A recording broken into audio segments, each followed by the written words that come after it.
Inch ఖర్చు. So, మొత్తం ఖర్చులతో కలిపి ఇక్కడ ఎన్ని ఇంచీలు వస్తుంది?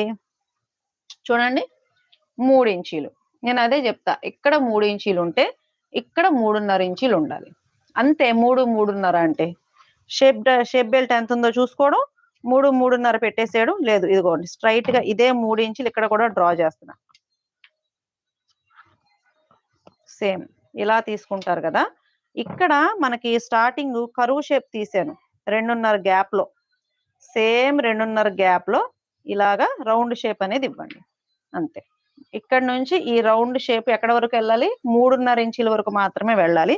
సో, ఇది 3, ఇది 3.5 అంతే. ఇంక మీరు మళ్ళీ ఏం ఆలోచన చేయక్కర్లేదు. నేను ఇప్పటికి చాలా బ్లౌజులు కట్ చేసి కుట్టాను కాబట్టి అన్నిటికి ఎక్కువ బేస్ ఏది వస్తుందంటే ఇదే వస్తుంది. అందుకని డైరెక్ట్‌గా మీకు చెప్పేస్తున్నాను 3, 3.5 అని. అండ్ ఇలా తీసుకున్న తర్వాత